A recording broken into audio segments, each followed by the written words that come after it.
आपका मेजबान गौहर कुची आपकी खिदमत में हाजिर। तफसीलात से पहले अभी तक की सुर्खियों पर एक नजर।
अब पेश खबरों की तफसील। सबसे पहले रुख वादी का करते हैं, जहां डीजी सीआरपीएफ कुलदीप सिंह वादी के दौरे पर पहुंच रहे हैं श्रीनगर। कुलदीप सिंह आला सिक्योरिटी अहदेदारों से बातचीत करेंगे और साथ ही साथ कश्मीर की सिक्योरिटी सूरत हाल का भी जायजा लेंगे। कुलदीप सिंह एनआईए के डीजीपी भी हैं। आपको बताते चले कि जिस तरह से वादी कश्मीर के अंदर शहरी हलाकतों का मामला पूरे मुल्क में इस वक्त उस पर तनकीद की जा रही है, मजम्मत की जा रही है कि किस तरह हलाकतें हुई हैं। उस मामले को लेकर अब डीजी सीआरपीएफ जो एनआईए के डीजीपी है वो आज वादी के दौरे पर, वादी कश्मीर के दौरे पर आज श्रीनगर पहुंच रहे हैं, जहां सिक्योरिटी सूरत हाल का वो जायजा लेने के साथ साथ आला सिक्योरिटी अहदेदारों से बातचीत करेंगे, मीटिंग करेंगे और साथ ही साथ तफसीलात, ताज़ा तफसीलात भी वो उन्हें दी जाएगी। वादी में सिक्योरिटी सूरत हाल को लेकर सीधा चलते हैं श्रीनगर, जहां हमारे साथ जुड़ चुके हैं सीनियर साथी सईद तजमुल। तजमुल, क्या कुछ तफसीलात हैं श्रीनगर से? इस वक्त जो बड़ी खबर आ रही है कि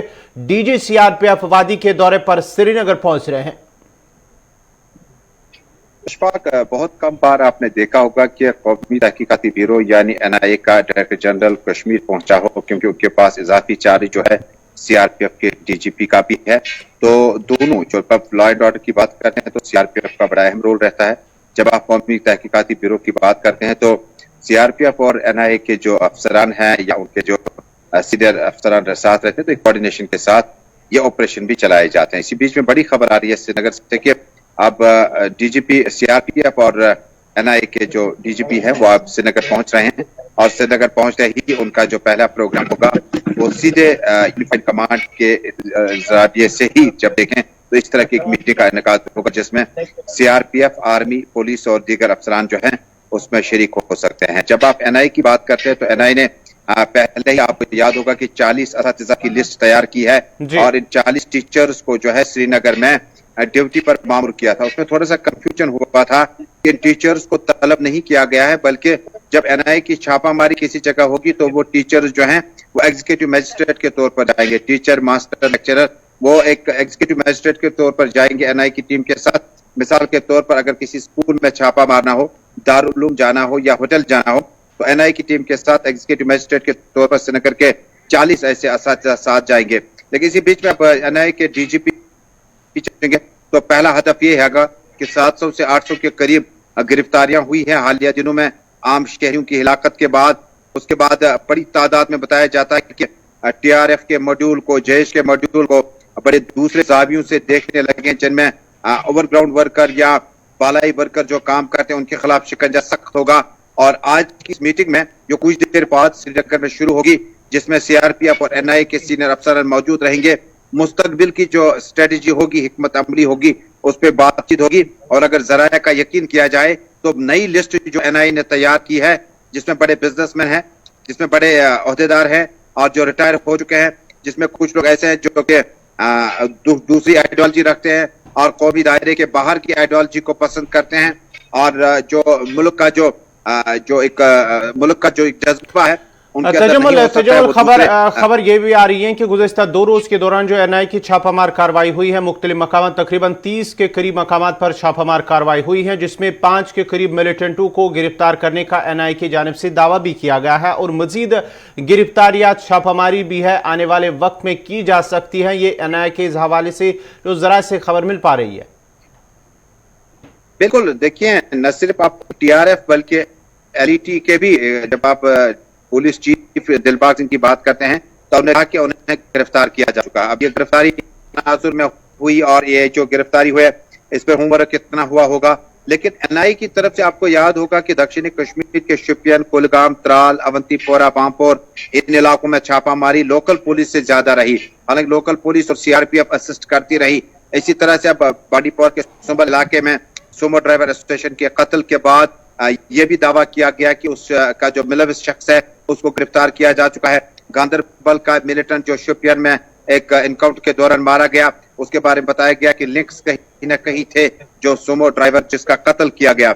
यानी ये जो चेन ऑफ इंसिडेंट्स और चेन ऑफ इन्वेस्टिगेशन जो है अभी शुरू कर दी गई है, लेकिन डीजीपी का खुद कश्मीर में रहना मुझे लगता है कि आने वाले दिन में तजमुल आपसे जानना चाहेंगे ये जो डीजी सीआरपीएफ या एनआई के जो डीजी है उनकी जानिब से वादी कश्मीर का दौरा कितना अहम है इस वक्त, जहां पर जो है वादी के अंदर जो शहरी हालिया हलाकतें हुई हैं उसको लेकर ये कितना अहम माना जाता है ये दौरा?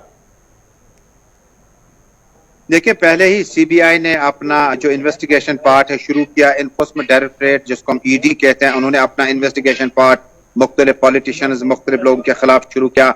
लेकिन जब आप कौमी तहकीकारी ब्यूरो यानी नेशनल इन्वेस्टिगेशन एजेंसी की बात करते हैं तो उनका खुद डायरेक्टर जनरल कश्मीर पहुंचना और कश्मीर में कई अहम मीटिंगें करना और कश्मीर में इस तरह के मामला को खुद परखना, देखना, मुझे लगता है नजदीक से सूरत हाल को देखने की कोशिश की जाएगी कि छापामारी हुई, होमवर्क कितना था एनआई के पास, छापामारी के बाद कितना चार्जशीट वो कामयाब कर पाए, चार्जशीट में आपने जो जुर्म उसके खिलाफ लिखा था क्या कोर्ट ने उसको एक्सेप्ट किया और होमवर्क कितना किया गया। लेकिन जो 700 और 800 के करीब गिरफ्तारियां जम्मू कश्मीर में हुई हैं पिछले कुछ दिनों से, उसमें भी एनआईए का बड़ा रोल है। इसलिए सीबीआई, एनफोर्समेंट डायरेक्टरेट और एनआईए, 3 नोडल एजेंसीज जो मुल्क की हैं, ये कश्मीर में अभी अपने ऑपरेशंस में और मजीद बहुत बहुत शुक्रिया सईद तजमुल आपका। ये थे श्रीनगर से सईद तजमुल तफसीलात फराम कर रहे थे, जहां डीजी सीआरपीएफ वादी कश्मीर के दौरे पर आज श्रीनगर पहुंच रहे, जहां सिक्योरिटी सूरत हाल का जायजा लेंगे और सिक्योरिटी के आला ओहदेदारों के साथ उनकी मुलाकात है, मीटिंग है और साथ ही साथ वो एनआई के डीजीपी हैं जो शहरी हलाकतें हुई हैं हालिया दिनों वादी के अंदर, उन सब मामलात को लेकर वो सिक्योरिटी सूरत हाल का जायजा लेंगे। बढ़ते हैं आगे, बात करेंगे सरहद के हवाले से। जी हाँ नाजरीन, सरहदी जिला पूंछ से बड़ी खबर जो इस वक्त है कि मिलिटेंटों के खिलाफ फोर्सेस का ऑपरेशन आज तीसरे रोज दाखिल हो चुका है और इलाके में गोलियों की गनगरिज वक्फे वक्फे से जारी है। सरहदी जिला पूंछ से खबर आ रही है कि वहां पर गोलियों की गनगरिज एक बार फिर सुनने में मिली है और पूंछ और राजौरी के बड़ाई इलाकों में हाई अलर्ट जारी कर दिया गया है। गुज़िश्ता 3 रोज से आज तीसरा रोज है लगातार पूंछ के अंदर, जहां पर पहले रोज 2 रोज कबल ही जहां पर मिलिटेंटों की जानिब से फौज पर हमला किया गया था, झड़प हुई थी जिसमें जेसीओ समेत 5 फौजी जवान जांबाक हुए थे। इसके बाद ही ऑपरेशन को मजीद सख्त कर दिया है। एक वसी इलाके का ऑपरेशन शुरू किया गया था फौज की जानिब से और वहां पर कल भी जिस तरह से गोलियों की गनगरिज देखने को सुनने में मिली थी और आज भी गोलियों की गनगरिज वहां पर पूंछ जहां पर ये ऑपरेशन शुरू किया गया। ये इलाका पूंछ और राजौरी का एक ऐसा इलाका है, जंगल इलाका जो बॉर्डर एरिया है, सरहदी जिला पूंछ और राजौरी का एक इलाका है जहां पर इस वक्त ऑपरेशन लगातार आज तीसरे रोज में दाखिल हो चुका है। मजीद तफसीलात के लिए सीधा चलते हैं अपने नुमाइंदे जमशीद मलिक के पास। जमशीद, क्या कुछ तफसीलात है? खबर आ रही है आज तीसरे रोज दाखिल हो चुका और गोलियों की गनगरिज भी वहां पर सुनने में मिली है। बिल्कुल गौहर, जो ये इनकाउंटर शुरू हुआ था ये डिस्ट्रिक्ट पुंछ से शुरू हुआ था और अब डिस्ट्रिक्ट राजौरी तक पहुंच चुका है, जहां आज सुबह एक बार फिर दोबारा एक बार शिद्दत की गोलाबारी, हम कहेंगे गोलियां नहीं बल्कि गोलाबारी हो रही है लगातार, क्योंकि जंगल का घना इलाका होने के कारण बीच में जाना बहुत ज्यादा मुश्किल सेना के लिए हो रहा है। इसके कारण चलते सेना की तरफ से अब बड़े हथियारों का इस्तेमाल किया जा रहा है। इस जंगली पूरे के इलाके के डीकेजी के थाना मंडी इलाके के अंदर आप पहुंच चुका है ये इनकाउंटर, जहां इस वक्त ये लगातार शेलिंग सेना की तरफ से की जा रही है। देर रात तक भी हमने देखा कि शेलिंग का सिलसिला देखने को मिल रहा था, मगर उसके बाद देर रात को भी रुकने के बाद इस वक्त दोबारा शेलिंग का सिलसिला शुरू हो चुका है। जी गौर। जमशीद, ये जरा बताएगा कि जो गोलाबारी हो रही है गोलियों का, क्या ये दोनों तरफ से गोलियों का तबादला है या कि फिर फौज की जानिब से एक राह हमवार की जा रही है जो जंगल इलाका है वहां पर दाखिल होने के लिए? बिल्कुल गौर, हम इसको ये कह सकते हैं हम मार करने के लिए बड़े हथियारों का इस्तेमाल किया जा रहा है, क्योंकि आगे से मिलिटेंटों की तरफ से फायरिंग नहीं की जा रही है, जिसके चलते सेना की तरफ से इधर से बड़े हथियारों का इस्तेमाल किया जा रहा है, क्योंकि बहुत ज्यादा घना जंगल है और घने जंगल में मिलिटेंट छुपे हो सकते हैं। इसको देखते हुए पहले सेना की तरफ से बड़े हथियारों का इस्तेमाल किया जा रहा है ताकि आगे बढ़ने के लिए राहमार की जाए, मगर उधर से अभी तक मिलिटेंटों की तरफ से दोबारा फायरिंग का कोई जवाब नहीं दिया गया और इधर से ही अभी तक ये फायरिंग का सिलसिला देखने को मिल रहा है। जंगल में उस इलाके को टारगेट करके ये शेलिंग की जा रही है। जमशेद, ये भी खबर आ रही है जो इलाका है जहां पर ये ऑपरेशन चल रहा है, इसके आसपास जो भी रिहायशी इलाके हैं वहां पर भी जो है अलर्ट जारी कर दिया गया है फौज की जानिब से। बिल्कुल गौर, इसके आसपास लगने वाले जितने भी आबादी वाले इलाके हैं वहां अलर्ट भी जारी कर दिया और सेना वहां भी मौजूद है, क्योंकि इसको कार्डन 2 नहीं बल्कि 3 पार्ट में कार्डन करके रखा गया है इस पूरे इलाके को, क्योंकि ये बिल्कुल राजौरी और पुंछ का बॉर्डर का इलाका था, जहां से सुरनकोट से शुरू हुआ था और राजौरी तक पहुंच चुका है। और इसके साथ साथ एक जहां जिला पंगाई की बात करें या पंगाई इलाके में पहुंच चुका है, जहां इससे पहले भी एक इनकाउंटर हो चुका है और उसके साथ घनी आबादी भी है। उसको देखते हुए सेना की तरफ से अब आबादी वाले इलाके को भी मासरे में लेकर रखा गया है। जी चलिए, बहुत बहुत शुक्रिया जमशीद मलिक आपका। ये थे जमशीद मलिक तफसीलात फराम करे थे जहां सरहदी जिला पुंछ में जो एनकाउंटर हुआ था उसके बाद ये पूरा इलाका वहां पर राजौरी तक ये फैल गया है। ये इलाका ऐसा है जो राजौरी और पुंछ के दरमियान जो सरहद जो जंगलात है वहां पर ये ऑपरेशन इस वक्त लगातार जारी है। फौज की जानिब से वहां पर गोलियों की जो है खबर आ रही है कि वहां पर फौज की जानिब से जो है गोलाबारी भी की जा रही है, ताहम मिलिटेंटों की जानिब से जो है वहां से गोलियां नहीं चलाई गई हैं। ये खबर फिलहाल सरहदी जिला राजौरी से आ रही है। आपको बताते चले कि 2 रोज कबल ही वहां पर मिलिटेंटों की जानिब से फौज पर जो हमला किया गया था, झड़प हुई थी, उसमें से एक जेसीओ समेत 5 जवान जो है वो जाम बाक हुए, एक जख्मी हुआ था और आज तीसरे रोज भी वहां पर लगातार ऑपरेशन जारी है। दुनिया के 20 मजबूत तरीन माशी मुल्कों के रहनुमाओं ने अफगानिस्तान की सूरत हाल पर तबादला ख्याल किया, जबकि तालिबान ने भी अपनी हुकूमत को आलमी सतह पर तस्लीम कराने के लिए कोशिशें तेज कर दी है। इटली की मेजबानी में अफगानिस्तान की सूरत हाल पर G20 मुल्कों के रहनुमाओं का इजलास वर्चुअल मोड पर हुआ है, जिसमें तालिबान के दोबारा इक्तदार में आने के बाद पैदा होने वाले इंसानी बहरान पर तबादला ख्याल किया गया। इजलास के दौरान अफगानिस्तान को इमदाद की फराहमी, सिक्योरिटी खदशात और अफगानिस्तान में मौजूद मगरबी मुल्कों के इत्तेहादियों के महफूज इनखला के मामला पर बहस हुआ है। अफगानिस्तान की सूरत हाल पर आलमी रहनुमाओं ने ऐसे मौके पर बातचीत की जब 2 रोज कबल ही अमेरिका और तालिबान रहनुमाओं के वफूद ने कतर के दारुल हुकूमत दोहा में मुलाकात की थी। अलबत्ता अमेरिकी महकमे खारजा का इस मुलाकात से मुतल्लिक कहना था कि यह एक पेशा वराना मुलाकात थी, जिसका हरगिज ये मतलब नहीं कि अमेरिका तालिबान की हुकूमत को तस्लीम कर रहा है। वर्चुअल इजलास में अफगानिस्तान से गैर मुल्कियों और अफगान साथियों के कानूनी दस्तावेजात के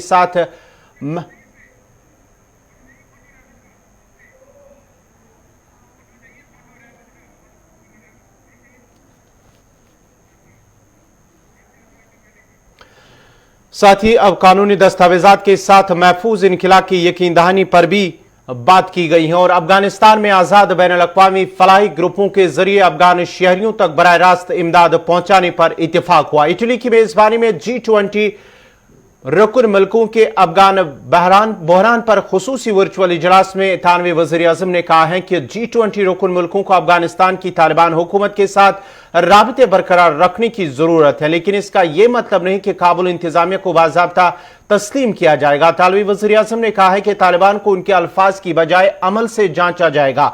जर्मन चांसलर एंजेला मर्केल ने कहा है कि जर्मनी अभी तक तालिबान को अफगान हुकूमत के तौर पर तस्लीम करने के लिए तैयार नहीं है। ख्याल रहे कि यूरोपीय यूनियन ने अफगानिस्तान और इसके पड़ोसी ममालिक का इमदादी पैकेज 1 अरब यूरो तक बढ़ा दिया है। यूरोपीय कमीशन की सरबराह ने ऐलान किया कि यूरोपीय यूनियन अफगान इमदादी पैकेज के लिए मजीद 700 मिलियन यूरो जारी करेगा, जबकि यूरोपीय इमदाद अफगानिस्तान में इंसानी, समाजी और माशी जरूरियात पर खर्च होगी।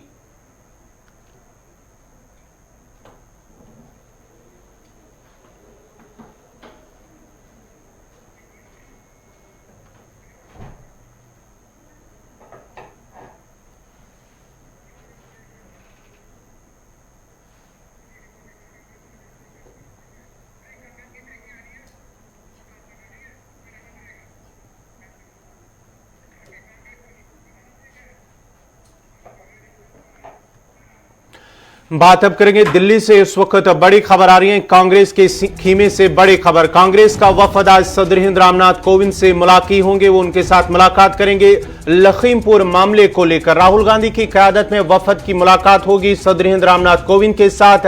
वफद में गुलाम नबी आजाद, प्रियंका गांधी भी शामिल है। आपको बताते चले कि लखीमपुर सानिया मामले पर कांग्रेस का वफद आज सदर हिंद रामनाथ कोविंद से मुलाकात होंगे। वो उनके साथ मुलाकात करेंगे।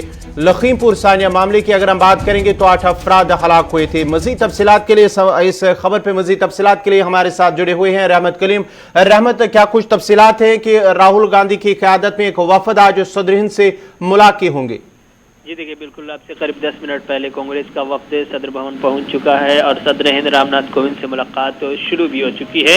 वफद की मुलाकात में सीधे तौर पर क़यादत जो कर रहे हैं राहुल गांधी कर रहे हैं, उनके साथ प्रियंका गांधी उनकी बहन भी है और कांग्रेस के सीनियर रहनुमा जो है गुलाम नबी आज़ाद हों, ए के एंटोनी हो या फिर एक और सीनियर रहनुमा है वो भी साथ साथ में हैं और ये सब के सब लखीमपुर सानिया पर मुलाकात कर रहे हैं। उनके मुलाकात के लिए जो बुनियादी तौर पर इसमें मुद्दे हैं, जो मेमोरेंडम में लिखा गया है, जो मेमोरेंडम आज सौंपने वाले हैं, उसमें जो वज़ीर ममलकत बराए दाखिला है अजय मिश्रा, उनको इस्तीफा दिलाने के लिए या उनको कुर्सी से हटाने के लिए बाज़ाब्ता तौर पर कांग्रेस का ये वक्त बजिद है और कांग्रेस का स्टैंड भी इस पर साफ है। इसी सिलसिले में वो मुलाकात करने गए हैं और मुलाकात का जो बुनियादी मुद्दा है कांग्रेस का वो यही कि सदर हिंद से कहेंगे कि वो अजय मिश्रा जो वज़ीर ममलकत बराए दाखिला है उनको हटाएं, ताकि जो जाँच का अमल है और जिस पर शक किया जा रहा है कि उसकी शफाफियत पर शक है कि अगर वो मिनिस्टर रहेंगे, मिनिस्टर की कुर्सी पर रहेंगे, उस दौरान जो लखीमपुर सानिया में 8 लोगों की मौत हुई थी उसकी जांच पूरे ईमानदाराना तौर पर, गैर जानिबदाराना तौर पर और शफाफियत के साथ होना मुमकिन नहीं है,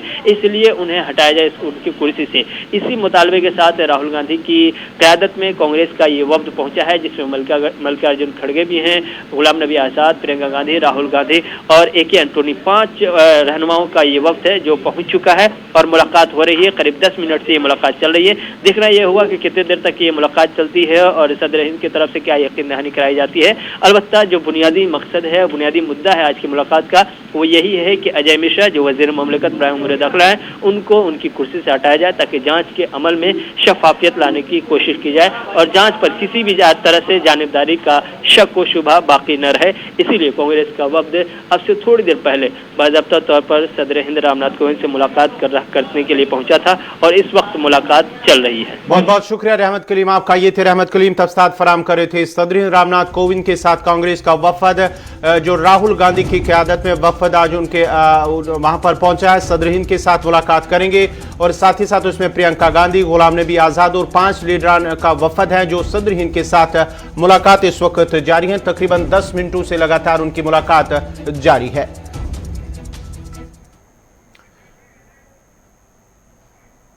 बाइडेन इंतजामिया ने नामवर सफारतकार एलिजाबेथ जोन्स को अफगानिस्तान में नकल मकानी और आबादकारी के लिए कोशिशों की क़यादत के लिए नामजद कर दिया है। रिपोर्ट के मुताबिक अमरीकी महकमा खारिजा ने अपने बयान में कहा है कि सफीर एलिजाबेथ जोन्स बतौर कोऑर्डिनेटर पूरे अफगानिस्तान में नकल मकानी की कोशिशों, अफगानिस्तान से अफराद की रवानगी और उन्हें अमरीका में आबादकारी की सहूलियत फराम करने के लिए जारी कोशिशों की निगरानी करेंगी। एलिजाबेथ जोन्स को इनकी रिटायरमेंट से वापस बुलाकर रेस्क्यू और आबादकारी के अमल की निगरानी की जिम्मेदारी सौंपी गई है। बतौर फॉरेन सर्विस अफसर उनका यह पहला असाइनमेंट काबुल में था और वो अफगानिस्तान और पाकिस्तान के लिए नायब खुसूसी नुमाइंदे के फराइज भी अंजाम दे चुकी है। वो काजाकिस्तान में अमरीकी सफीर और माविन सेक्रेटरी खारिजा भी रह चुकी हैं। अमरीकी महकमा खारिजा का कहना है कि जोन्स अमरीका में अफगान अफराद की नकल मकानी और आबादकारी में सहूलियत फराम करने की कोशिशों से मुतल्लिक इंतहाई पेचीदा मसाइल पर तवज्जो मरकूज करेंगे जिनसे खुसूसी वाबस्तगी है। उसकी टीम में शामिल सफारतकारों को ग्रुपों की शक्ल में 4 अहम शोबों पर मरकूज किया गया है और वो शोबे लोगों को अफगानिस्तान से बाहर मुंतकिल करना, उन अफराद को तीसरे ममालिक में आबाद करना, अमरीका में अफगानियों की आबादकारी और रजाकार और साबिक फौजियों के ग्रुपों के साथ राबता करने की है। ताहम एलिजाबेथ जोन्स तालिबान से बराह रास्त कोई राबता नहीं करेंगी।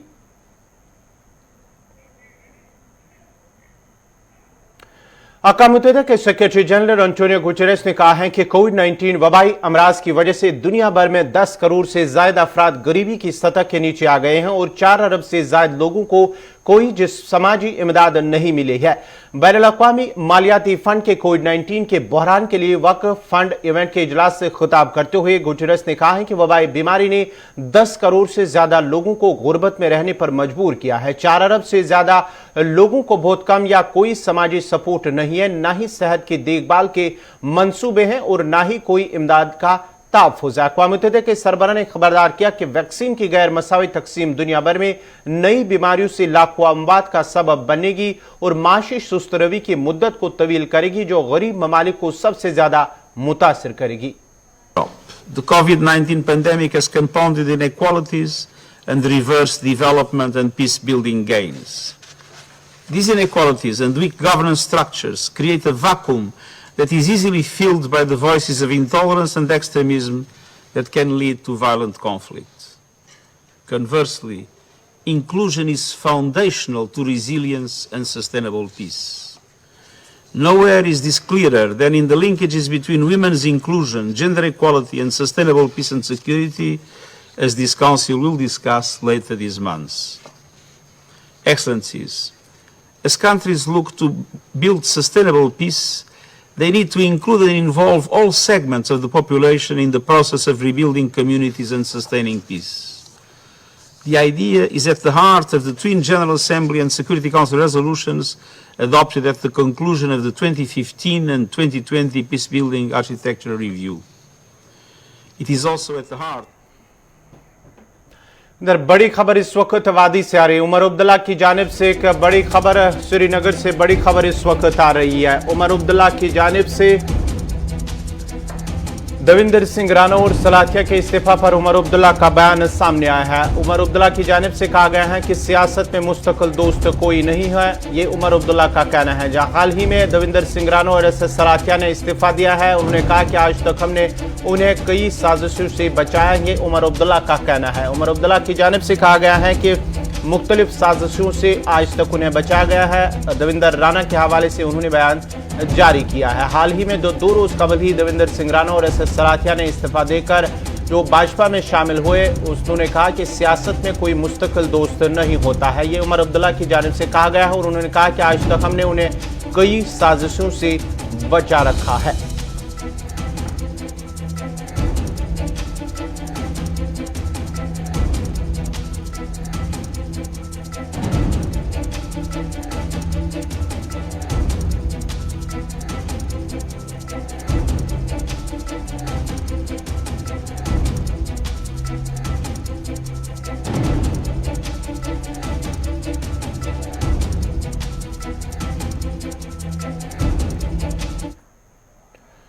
सरहदी जिला कुपवारा के डपल मत्सिल में आज से 2 साल कबल हाई स्कूल की इमारत अगरचे तामीर की गई, ताम मकामी लोगों और अवामी नुमाइंदों ने इल्जाम आयद करते हुए कहा कि इमारत की तामीर के लिए नाकस मटीरियल इस्तेमाल किया गया, जिसकी वजह से अब इमारत खस्ता हो चुकी है। मकामी सरपंच ने गुलिस्तान न्यूज के नुमाइंदे साहिल शमीन से बात करते हुए कहा कि स्कूली इमारत में तकरीबन 80 लाख रुपए वागुजार हुए थे, मगर इमारत पर मयार का काम न हो सका और अगरचे बार बार शिकायत भी की गई, ताम इंतजामिया और मुतल्लिका महकमा टस से मस नहीं हुए। उन्होंने महकमे RNB के आला हुकाम और डिप्टी कमिश्नर कुपवारा से अपील की है, जो भी इसमें मुलविस होगा उसके खिलाफ सख्त से सख्त कार्रवाई होनी चाहिए और ये स्कूली इमारत की तामीर और तजदीद दोबारा की जाए।